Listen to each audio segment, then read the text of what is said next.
The next level of protein structure is tertiary structure, and that refers to the folding of the entire polypeptide.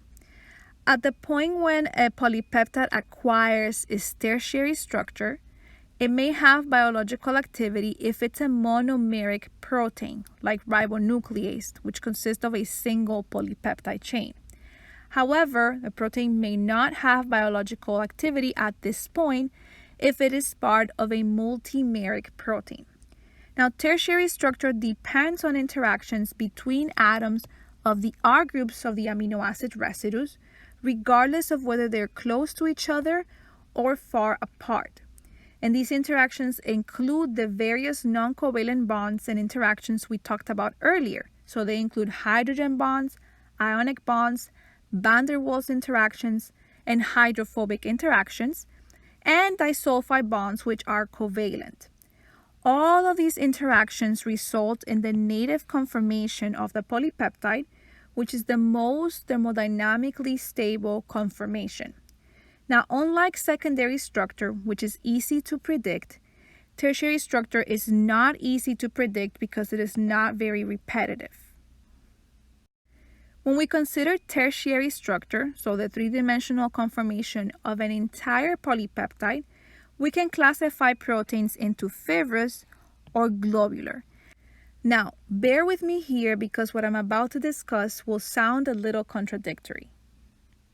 Fibrous proteins are characterized by repetitive or extensive secondary structure. So what I mean by that is that these types of proteins have either a lot of beta sheet, and these are very similar in their amino acid sequence, or a lot of alpha helices, which are also very similar to each other in their amino acid sequence. Because of this, some authors say that fibrous proteins lack tertiary structure. However, in your textbook, a fibrous protein is considered a type of tertiary structure because a tertiary structure refers to the folding of an entire polypeptide. Nevertheless, it is acknowledged that secondary structure plays a more important role in the shape of a fibrous protein. Examples of fibrous proteins include fibrin, which is found in silk, and keratin, which is found in hair. As you can see, fibrin is composed of beta sheets, while keratin is composed of alpha helices. Globular proteins, as the name suggests, have a more rounded and compact shape. Most cellular proteins are actually globular, and part of the reason for that is that most enzymes are globular, and enzymes are very abundant. Fibrous proteins tend to be more abundant outside the cell, in the extracellular space, while globular proteins are more abundant in the cytosolic space and within the organelles of eukaryotic cells. Now, you may be thinking of the cytoskeleton, microtubules, and actin filaments, which are inside of the cell and form fibers. However, as you'll learn later, the individual components of these fibers are globular proteins. Globular proteins can be composed of mostly alpha helix, mostly beta sheet, or a combination of both. But they're different than the fibrous proteins because they have more of these disordered loops, and they're less repetitive in their amino acid sequence and thus their structure. Many globular proteins consist of a number of segments that are called domains, and this is a region of a protein that has a specific function. For example, an enzyme can have a catalytic domain where catalysis happens and a regulatory domain that is responsible for controlling the activity of the enzyme. So how is this different than a motif, which we talked about earlier? Well, a domain is thermodynamically stable when it's separated from the protein, whereas the motif is not. A domain is an independent folding unit or folding module within the polypeptide chain. Now, a domain could be composed of one or multiple motifs. If a domain is composed of a single motif, then we would call that motif simply a domain, because the word domain suggests that it is thermodynamically stable when separated from the rest of the polypeptide.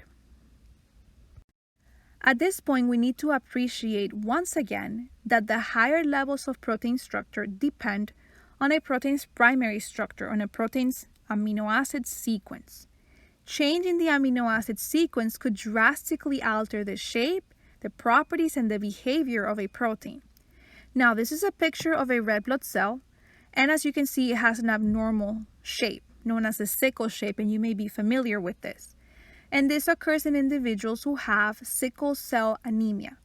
Sickle cell anemia is caused by a single point mutation in the hemoglobin gene, and that results in a change from an amino acid glutamate, which is negatively charged, to the amino acid valine, which is nonpolar.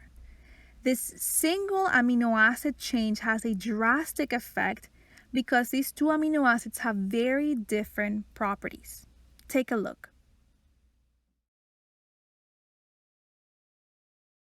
The last level of protein structure is quaternary structure, and that simply refers to the fact that there are proteins that are composed of multiple polypeptides. These are multimeric proteins.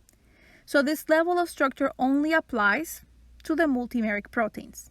Now, the types of bonds that are important in quaternary structure are the same that stabilize tertiary structure: hydrogen bonds, ionic bonds, hydrophobic interactions, van der Waals forces, and disulfide bonds. Now, each of the polypeptides in a multimeric protein is known as a subunit. So the word subunit refers to an entire polypeptide, which is a component of a protein that contains multiple polypeptide chains. Besides multimeric proteins, there are higher levels of assembly that are possible. In cells, proteins that are part of a pathway are sometimes found in multiprotein complexes. For example, the pyruvate dehydrogenase complex, which is shown here, is composed of 3 enzymes that are involved in the conversion of pyruvate to acetyl-CoA. In this complex, the product of one enzyme is the substrate of the next enzyme. So having the enzymes assembled into a single complex makes the process more efficient.